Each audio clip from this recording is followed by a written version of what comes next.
So let me begin by saying how excited and delighted I am to be here at this extraordinary event, and also to say what a delight it was, in fact, to work with Radcliffe Institute Dean Liz Cohen and all the committee and all the staff at Radcliffe. Thank you very much. It's not a very common experience. The committee work is a delight, but it was in this case. So it's a tremendous pleasure now to introduce Shahira Amin. Ms. Amin is a freelance Egyptian journalist. She writes for CNN.com and for CNN's Inside Africa, and she has her own talk on Nile television. She's received numerous awards, national and international, as you'll see in the program, and she was recognized by UNICEF for her work in the early 2000s on women's issues, including on female genital cutting and domestic violence. Ms. Amin first came to international attention when she resigned from her post as deputy head of the state-run Nile television in protest at its coverage of events in Tahrir Square. Sending in her resignation to her boss in a text message, she headed straight for the square where demonstrators had been gathering in huge numbers since the 25th of January. Amin sent in her resignation on February the 3rd. Mubarak stepped down on the 11th. After a night of celebration, as we were told in the wonderful play last night, the people had brought down the regime. The following morning, women and men set about cleaning the square, leaving it looking, apparently, as someone said, as spotless as someplace in Switzerland. Women, of course, were in Tahrir Square from the start. In fact, a video posted by a young activist woman, Asma Mahfouz, is credited with having galvanized people and set the uprising in motion. In the video, which you can see on YouTube, Mahfouz speaks passionately, urging people to set aside their fears and to join her in Tahrir Square to take their stand for human rights and dignity. Women made up, according to estimates, about a quarter to a third of the demonstrators in the square. Perhaps Ms. Amin can give us updates on those figures. And ever since, too, of course, women have continued to be forcefully active in innumerable ways, despite the fact that, as we know from such horrific incidents as the virginity test and the blue bra episode, activist women have been subjected to appalling brutalities by the powers that be, who, along with other dominant groups now vying for power, seem altogether bent on marginalizing women and even perhaps on excluding them altogether from the political process. And yet, inspiringly, Egyptian women are continuing to respond forcefully, and far from retreating, they're confronting and challenging their abusers and calling them to account, organizing marches and pursuing their rights in court. It's as if, and again, as the playwright Ibrahim al-Husseini said yesterday, a new spirit, a new willingness to stand up to injustice is now abroad. Thinking about this new spirit, it occurred to me to check out recent figures for women's education in Egypt. And I'll just mention a couple here. According to annual government statistics, as of 2003, there were about 2.2 million students enrolled in higher education in Egypt, 49% of them women, and women make up 45% of students in the Faculty of Medicine, 30% of those in engineering. Cumulatively, this means there are now about 10 million Egyptian women with higher graduate degrees. Graduate degrees from higher education. It's a figure that's perhaps worth keeping in mind as we grapple with trying to understand the uprising and its ongoing effects today. Tahrir Square is now a place where history was made. When Secretary of State Hillary Rodham Clinton visited Egypt in March 2011, she made a point of going to Tahrir Square to get a sense, as she put it, of what those amazing days were like in Cairo. Other world politicians have followed suit, among them British Prime Minister David Cameron. And women, of course, emphatically, were there and are there making this history. And Shahira Amin was there, both making history and covering it. And sometimes it was Shahira Amin herself who broke the story, as in the case of the virginity test. So it's a tremendous pleasure and privilege then to be able to hear now her account of her experiences and perspectives from the front lines. Please join me in welcoming our keynote speaker, Shahira Amin. Thank you, Leila, very much. Ladies and gentlemen, good morning. It's such an honor for me to be here today. And I can't thank you enough for taking time off your busy schedules to join us here. I'm deeply touched by the overwhelming interest in the Arab Spring, and I'm thrilled to be able to share some of my experiences from the last 14 months with you here. As I speak, we'll be seeing scenes from a film that I produced for UN Women about the situation of women in Egypt in the post-revolution period. Scenes from Tahrir, scenes from Parliament, and some of the violence against women protesters. I love the conference title, Women Making Democracy, because I truly believe that it is the women of Egypt that will in future lead the way and bring democracy to our country. You may be surprised to hear this because there's the Western stereotypical image of women in the Arab world being weak, submissive, repressed, but the revolution has changed all that. Let's not forget that it was a young woman who triggered the January uprising by posting videos of police brutality on Facebook and calling on fellow citizens to take to the streets and protest. I'm talking about Asma Mahfouz of the 6th of April movement. And let's look back at history. In March 1919, Egyptian women in veils took to the streets in a demonstration against the British occupation. That protest was a turning point. It was the start of women in Egypt entering public life. In the January uprising, the women were there in Tahrir, rubbing shoulders with the men, and not just in support roles, conducting security checks, distributing food, and treating the injured. At times, it was the women that led the protests, with the men chanting behind them. They braved the tear gas, the Molotov cocktails, and it was an all-inclusive movement, young and old, Christians and Muslims, affluent and poor, the educated and the illiterate. But what has happened since? The women were not invited to be part of a committee drafting the constitutional amendments in March last year. That was a committee of wise men, without one single woman. Women who marched in a rally to observe Women's Day on the 8th of March were attacked by a mob of bearded men who told us to go home where we belong. Women have in recent months been targeted at protests. They've been groped, sexually harassed, to punish them for being out there. Security forces have systemically targeted women who take part in the protests, beating and kicking them using excessive force. In March 2011, women who were arrested and detained near Tahrir were subjected to forced virginity tests. A military doctor performed the checks in front of the soldiers. I got the first admission from a senior military general that the tests were performed and went public with it on CNN. The good news is that one of the girls who had the test decided to speak out, and she even filed a lawsuit against the military. In December, there was a ruling that such tests will never take place again in military prisons in Egypt.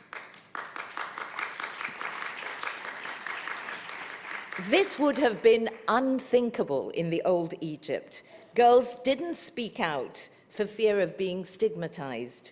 And that ruling was perhaps the first crack in the impunity of the military forces. Months later, a young female protester was stripped to her bra and dragged by soldiers. The scene was captured on camera and went viral on the internet, provoking a public outcry.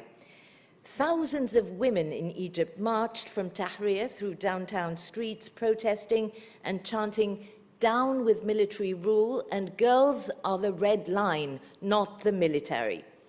Sexual harassment has been on the rise in recent months. It was common practice for women to be groped and verbally abused on the streets under Mubarak. But this seems to have increased as a result of growing public anger over unmet expectations. Violence against women isn't the only concern. Women fear that they may lose the gains made in recent decades. A quota reserving 64 seats for women in parliament has been scrapped. There are now just 9 women that you can see there in 5 out of 508 seats, and just 1 woman minister in the cabinet, and she's a holdover from the old regime. Egypt has always had a low female representation in political life, as politics is largely seen as a male domain in this patriarchal society. But now, without the quota, there are even fewer women in the political arena. Laws like the one criminalizing the harmful practice of female genital cutting or mutilation, FGC, giving women the right and giving women the right to divorce, known as khula, are seen as Mubarak-era laws linked to the former First Lady, who is widely detested in Egypt now, and they're also at risk of being abolished. We now have an Islamist-dominated parliament. The Islamists want legislation to be drawn from Islamic Sharia law. Egypt's family law, which dictates the rules of marriage, divorce, employment, and inheritance, is in bad need of amendments, particularly with respect to custody. But liberals fear that there will be resistance from the Islamists in parliament to any change to the personal status law. Is there any good news? It may not look like it, but fortunately there is. For one, women turned up in huge numbers to vote in the last parliamentary election, Egypt's first free and almost fair election. We have for the very first time, a female presidential candidate running in the next presidential election. She knows that Egypt isn't ready for a woman president, but Buthaina Kamel has at least shattered the glass ceiling. This revolution broke the fear barrier for all Egyptians. It was about claiming our country back from the grip of dictatorship. People feel now that they have a stake in their country. We saw the scenes of the young people going out to clean the streets of garbage. Women were very much a part of this. A lot of my women friends have joined political parties, even though they lack the expertise. There's a high level of activism among both men and women. Women are speaking out, they have found their voices, and they are using that to demand equal rights. They're not going to be silenced or pushed back into the shadows. They have made that clear. I'm not worried about the Islamists because the Muslim Brotherhood were there in Tahrir protesting with other Egyptians, calling for a secular civil state. They have now promised to fulfill the goals of the revolution: freedom, social justice, and dignity for all Egyptians. They know that if they fail to deliver, their popularity base will diminish, and they simply won't be elected next time round. The power has shifted. It is now in the hands of the people, not the government. And we see this every Thursday night when we get concessions from the military authority just before the Friday million people march in Tahrir. The Brotherhood were marginalized and persecuted by previous regimes, but they're now out in the light. They're likely to become less rigid and more moderate. Alienating them would only radicalize them. I'm hoping that they will embrace a secularist agenda. Mubarak was not an Islamist, but he aggressively pushed an Islamist agenda by allowing our satellite space to be infiltrated by scores of Saudi-funded Wahhabi channels that brainwashed the Egyptians. I'm optimistic and I'm looking forward to a better tomorrow for the women of Egypt. Thank you again for your interest, and perhaps if we can now play the film to give you a better understanding of the situation. All right, thank you. Mu'mina, a mother of 3, works as a cleaning lady in a Cairo office. She's also the breadwinner in her family.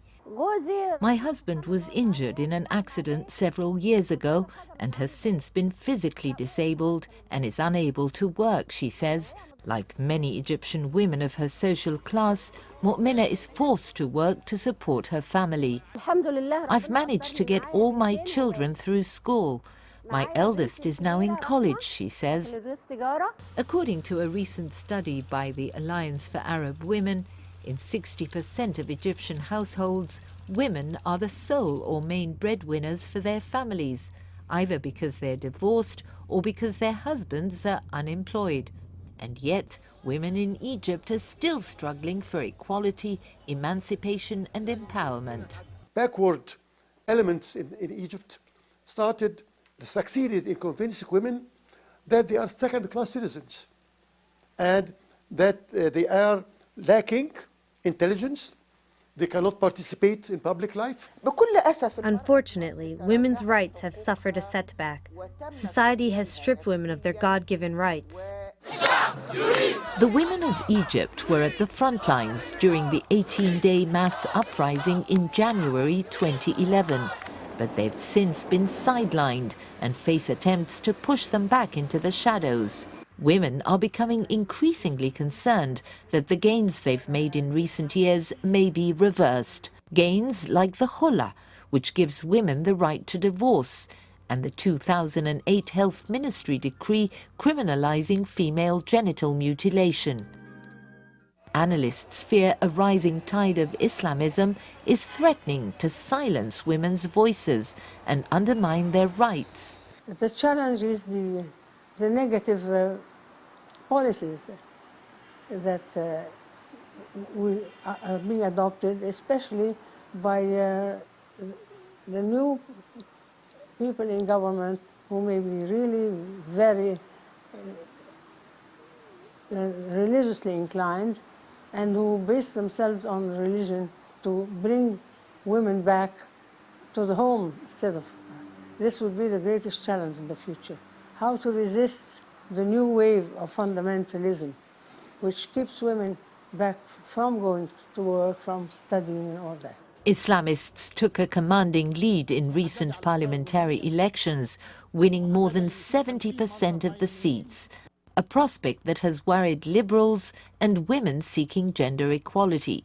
Despite promises to support the revolution's goals of freedom, democracy and social justice, and to press for a secular agenda, Islamists are now calling for the implementation of Sharia. While Islam gives women equal rights, analysts are concerned that Sharia law may be interpreted in ways that deny women those rights.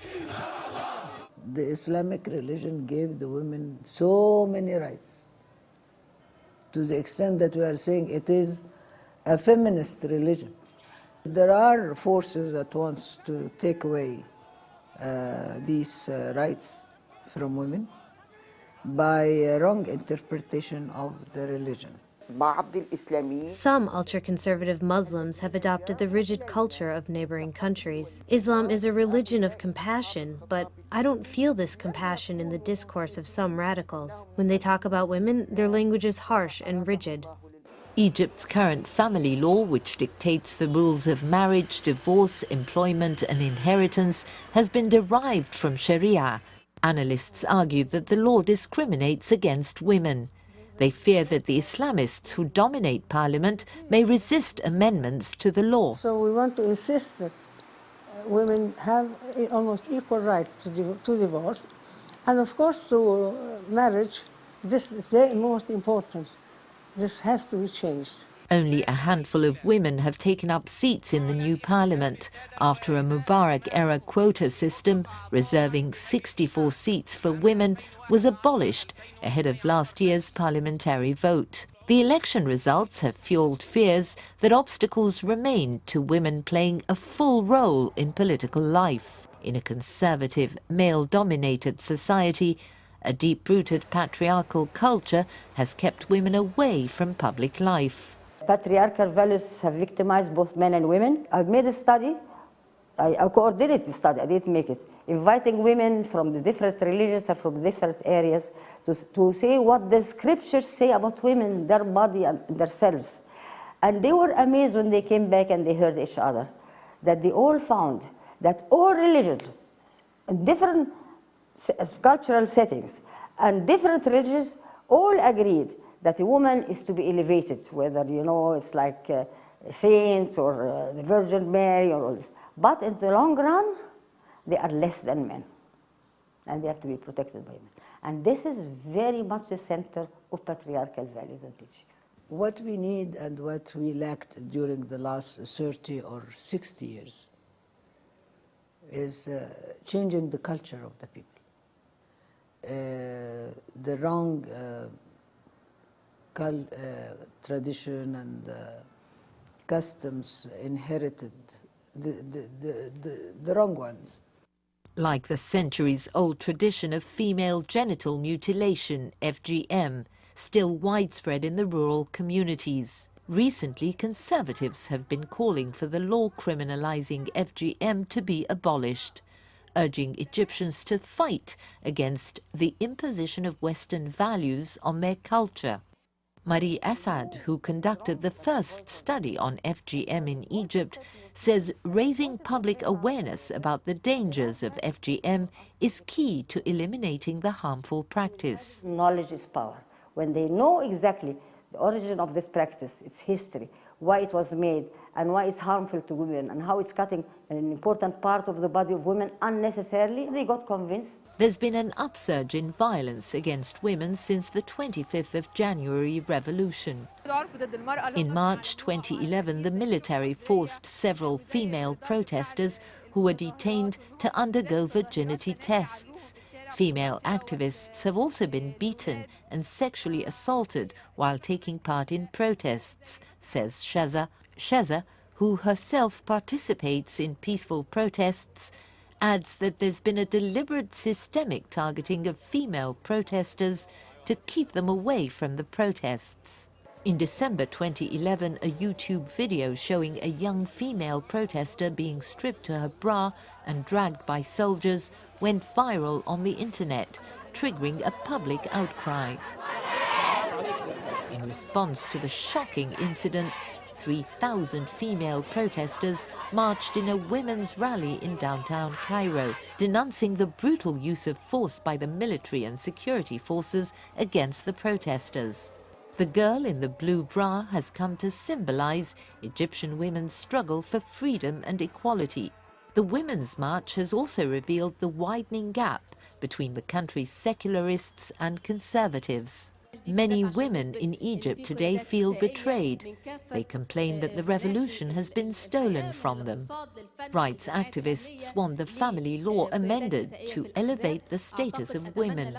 They also want new legislation to curb sexual harassment, which they claim has increased as a result of growing anger over unmet expectations and economic and political strife.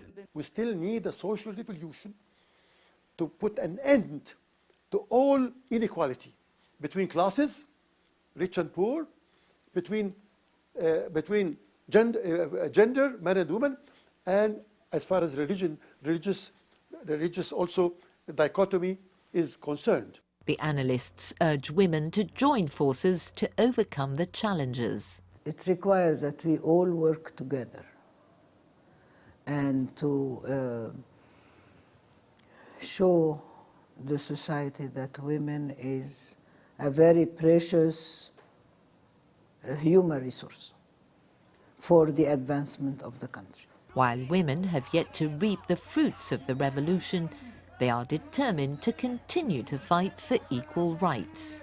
The momentum has started, on which we can build on. But it may be a long struggle before women like Mu'mina can gain their rightful place in society. Thank you, Shahira, for a wonderful talk and the film which you recognize her voices she made. So we now open it to question first from the conference participant. Yes? Where's Shahira? Oh. Shahira. Right. Thank you very much. My name is Nadia Al Ali. I'm going to speak later on. I really very much appreciated both the talk and the film. Thank you. I have one question which relates to the National Council for Women and the question of state feminism. I think that the issue of, or the question whether feminists should work with the state, and I think in the past many feminists have decided to work with the state even though the state was authoritarian, as in the case of Egypt and Tunisia and Iraq, for example. And so the National Council for Women, which was led by Suzanne Mubarak, is now very much discredited in the eyes of many people. And then now that SCAF, the military, has actually appointed or tried to appoint the new members of the National Council for Women. So I was just wondering what you think about, I think it's a very complicated question. I think it's very easy for us today to judge, to say, how come you worked with the government in the past? I know that in Egypt there were some women who decided to work with and through the official instruments of the states and those who rejected this. But I think one of the problems I see in the region is that there is this huge backlash against women's rights now because there is this association being made with state feminism. And you have, of course, in Egypt, this whole question of what is referred to falsely as Suzanne's laws. Exactly. And I was wondering if you could elaborate a little bit. And I was sort of intrigued, Merve Telawi, so what do you think now of the National Council of Women? Is it credible if it's appointed by SCAF? Thank you very much. You've raised a very important question. Merve Telawi is president of the National Council for Women, and she was appointed by the military authority. Of course, for us, this is shocking, because what we would have liked to see is an umbrella, an alliance of all civil society groups working on women's issues come together, rather than again have a government body. But when we find, that there is a concern now that there might be a regression in women's rights, Suzanne Mubarak, despite all the criticism, has done a few good things for women in our country, like the khula, the right to divorce, like passing on Egyptian nationality from the mother to her children. The gender gap in education at the primary stage was closed in 2008 with the schools, the one classroom schools in the rural communities that, allow interactive learning and critical thinking. So a few good things have happened. And if we don't have the National Council for Women, we have no body, no organization fighting for women's rights. So for the moment, we've had to accept that. But at the same time, civil society organizations are joining forces. They are grouping, and they are forming a women's association at the civil society level in parallel to the state-sponsored one. So thank you for raising that question. Very good question. My name is Munira Sharad. I will be speaking about Tunisia in a few moments. And I have a question about Egypt, but I think it applies to other countries as well. And that is, what form is women's activism likely to take in the future? We've seen incredible demonstrations and mass protest, and that is one of the hallmarks of the Arab Spring. Do you think that that kind of activism is sustainable and can go on in Egypt? Or do you think that now civil society and associations will be the major place for feminism and women's activism? Another good question. I think a momentum has been started, and it's irreversible. The women are adamant to continue the struggle.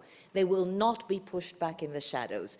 I've seen that firsthand because I was there at all these women's rallies, and I see them taking the lead, and I know that they will be out there fighting for their rights. And I must tell you that in earlier elections, women were just not interested in politics at all. But now every single one of my friends, even the housewives, are joining the political parties. They all want to be part of this process. They don't want to be left out. So I'm really very, very optimistic, and I feel that, you know, more girls now are getting a high education than boys at universities. And they are, you know, they have careers, they are career women juggling between a traditional role and a career. And I know that no amount of pressure will just push them back. So I'm really very optimistic. Hi, my name is Beth Barron. I'll be speaking later as well. I had a question about the possibility of Muslim sisters forming alliances and how receptive the women in the Muslim Brotherhood organization have been to cooperating with the secular and other feminists. I did a story on the sisterhood, the women of the Muslim Brotherhood, and I was astonished to find them extremely active. In the past, their role was a traditional role in charity service, in social work. But I see these women, and they're lawyers, doctors, and teachers, and at the same time, they are joining the Freedom and Justice Party, and they are mothers, you know? And I think they're super women because they do all this. But at the same time, we have to be realistic because we get mixed messages from them. Like when we had the rally denouncing the incident of the Blue Bra girl, Manal Abul Hassan from the Freedom and Justice Party, and she's a member of the party, I think she's head of the secretariat, she came out and said, why were these women out there on the streets? Where are their husbands and sons to protest on their behalf? That was shocking. Again, I speak to the Muslim Brotherhood women, and they said, don't worry, we're not going to force Egyptian women to wear the hijab, and we're not going to force them to stay at home. We'll encourage them to go out to work. And when I asked about female genital cutting, they said that would have to be up to a doctor to decide. And it's not an Islamic practice. It's a centuries-old tradition that is practiced in sub-Saharan Africa. It's not practiced in Saudi Arabia. So, you know, things like that worry me. But I'm hoping, you know, that the liberal tide will be even stronger, hopefully. If I could ask a question, just to follow up on this. That is, the woman you just mentioned, who's part of the Freedom and Justice Party. Yes. So I'm wondering to what extent her response about where are the husbands and sons is a political move if she wants to move forward in the Freedom and Justice Party. Could they be playing that game? If she wants to move forward? Well, you know, if she's part of a very conservative party, that seems to be a reasonable thing to say if you want to advance in that party. If she's a member of a party, she shouldn't be saying things like that at all. It was really shocking, and she got a backlash for it from, there was a public outcry over her statements. Including from Muslims, Muslim Brotherhood people? Exactly, from both. It is wonderful that educated women, Leila Fawaz, educated women, people who are your friends, are getting more involved politically.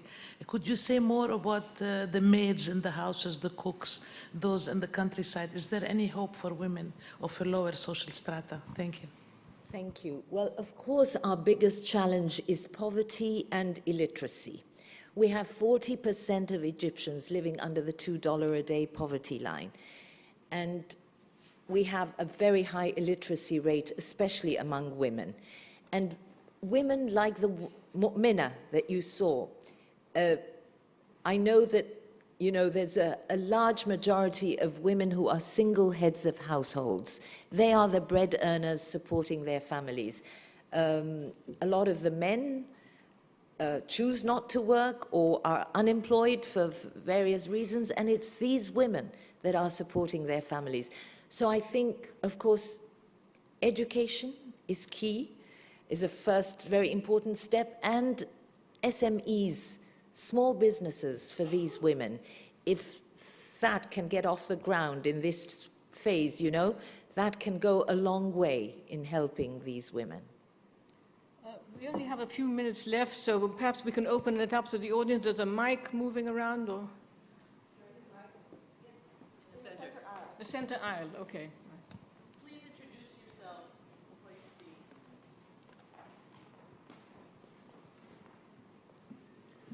I'm Fawzia Ahmed from Bangladesh, where, as you know, it's a predominantly Muslim country, and the women's movement is very strong. I've done research in the villages with lower middle class women and grassroots women sharecroppers, and they think and they feel very strongly that the Islam of the fundamentalists is not their religion. They are personally extremely devout, but they voted against the Jamaat-e-Islami party. Yet, they also want an improvement in their material standards. So my question to you, I have two questions. First is there a Muslim left? And if so, what is the link between the women whom you've described on the streets to that Muslim left? The second question is, what can women in other Muslim countries, women's movements in other Muslim countries, do to stand in solidarity with you? Thank you very much. Egypt has always been a moderate country. Don't look at the number of women wearing headscarves or putting on the veil. You know, the ultra-conservatives are still a very small number. The veil is a political statement. You know, it's a reasserting of their identity as Muslim women, but it doesn't necessarily mean that they're religious. So I find that what you said about the Bangladeshi women is, you know, we share that in Egyptian society. Egyptians are moderate by nature. They're not over-religious at all. And it's just a socio-cultural thing and peer pressure, the fact that they're covering up. But that doesn't mean that they are particularly ultra-religious in any way. They voted for the Muslim Brotherhood because, of course, the Muslim Brotherhood was the most organized party. They provided the services where there was a vacuum, you know, from the government. Also, the illiterates were led to believe that, you know, it would be un-Islamic to vote for a liberal party, or during the constitutional amendments, when we had the yes or no referendum, they were told that it would be un-Islamic to vote no. So it's illiteracy, again, that is the problem. It's the ignorance, it's the poverty. But we don't have a fundamentalist tide as such. That is definitely not there. And if we are worried about the ultra-conservative Salafists, I see them also trying to fit in and to be better integrated. Initially, they had said that it was, you know, that they would not be in politics because that's haram for them to challenge authority. And here they are, forming their party and now fielding a presidential candidate. So things do change and will change. Thank you. Hello, everyone. My name is Gail Whitney Allen. I am a graduate student at the University of Rhode Island in the Master's in Public Administration program, and a few things have come to mind that I'd like to raise. First of all, there are three very powerful words I felt that were uttered: equality, emancipation, and empowerment. Very powerful. And then perhaps this is very simplistic on my part, but there seems to be an analogy with what is going on in terms of the women in Egypt now, that we have there are some parallels that could be raised between what has happened in this country with the struggle for integration in the South in the 60s. We have the women's movement in the 70s here in this country, and even going back to the early 1900s with the women's right to vote. And we also have the Equal Rights Amendment. What concerns me, though, the most is the FGM. I realize that that's cultural, but why aren't the parents of these little girls organizing themselves together and protesting this? And what happens to the little boys? I mean, is there a rite of passage for them? To me, this stems back, well, the analogy I guess I can say to be made is going back to the Holocaust, when medical experimentation was at its absolute worst. It just likens that to me. So what is being done in terms of this horrific medical procedure that's being done to these innocent little girls? I followed the FGM campaign from its very beginning. In the mid-90s, it was a taboo issue that we could not speak about at all. And you remember the big uproar when CNN showed this for the very first time during the ICPD conference in Egypt in '94. There was just no talk about it, and it was as high as 97% among children of childbearing age. Women from 15 to 45 had been circumcised, 97%. But then a campaign was started by the National Council for Childhood and Motherhood under Suzanne Mubarak. And this was a campaign that, that had rural community leaders, that had religious leaders on board, volunteers, and they went from door to door in the villages, talking about the harmful practices. And then suddenly we had these village declarations, entire villages coming out to say no to FGM, because they were told that it's not necessarily, that Islam doesn't condone it, that it's not there in the religion. So slowly but surely, until last year it had reached 75%. That is still terribly high. But we have to keep this. The health ministry decree, of course, criminalizing it was a huge help, because doctors who perform the surgery have to pay a fine or are put behind bars. If this law is abolished, then we're back to square one. So I'm hoping that, that we will fight back, and that there will be no, going back on what we have achieved. I think we have time I certainly hope one so. more question. Yes. No, go ahead. For her? Did you want it for you? For me? Yeah. Okay, sorry, excuse me. My name is Vicki Langer. I'm a professor of political science at the College of the Holy Cross. Two quick questions. One is, I wanted to know if you see a difference in either the amount of attention or the type of attention paid by the media to these kinds of personal status law issues and FGM before and after the revolution. When I've done research in Egypt on the criminalization of FGM in 2008, many activists told me that they gave a lot of credit, for example, to the main independent newspaper, Al Masri al-Yom, for having covered the deaths, particularly in 2007, of the two young girls who died during the clitoridectomies, and they give a lot of credit to that. So we know there is a precedent for that pre-Mubarak. I was interested to see just last week that another one of the most prominent people, Yusri Foda, had an hour-long program, a debate between the man who has introduced a bill to repeal khula with Nihad al-Umsan from one of the major women's rights activist groups. So we've had that kind of, or some media coverage about these issues before and after the revolution. I just wanted to know if you've seen a difference either in the amount post-revolution or the level of criticism or support for women, if you've seen a change. Another quick question was, of course it's a wonderful thing that the military, or the courts have now said the military can't do the virginity tests, but as you know, Samira Ibrahim, one of the most famous women who brought this up and first spoke publicly about it, lost her attempt to, the doctor who performed that on her was acquitted. So I'm wondering, going forward, that's a great ban, but do you have any optimism about the potential for the people who have actually committed these crimes since the revolution to actually be held accountable? Thank you. Two very important questions. I'll start with the last one, because I was there at the military court when the doctor was acquitted, and it was a shocking, a big shock and a huge disappointment. because we know that they performed it. We had 3 admissions from 3 military generals that this was routine procedure in military prisons, and then they acquit the doctor. Because it's a military court and he's a military doctor, but you should have seen the support outside for Shahira Ibrahim and the rally, you know, with men chanting, "Shahira, raise your head, you are more honorable than the ones who did this to you."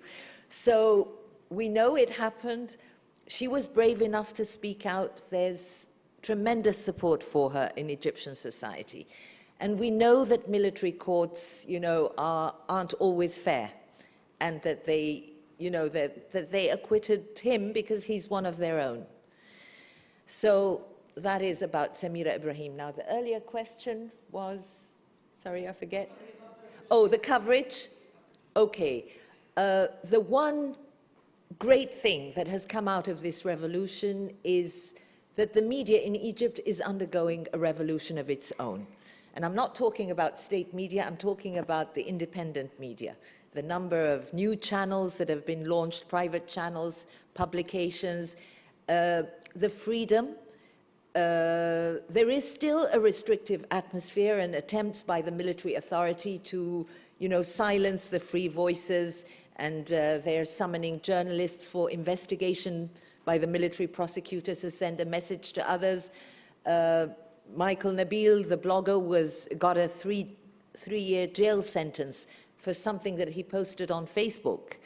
And yeah, he went on hunger strike to protest his confinement. But the media in general, as you mentioned, Yusri Fouda, who stood up against censorship, he almost walked out when they tried to censor his program. Others are following suit, you know, like refusing. State media is still under the control of the military. We have a military general as the new Minister of Information, which can only mean more control. But the independent media, although still sensational and tabloid, there are individual cases that are, you know, going to be role models for the rest of them.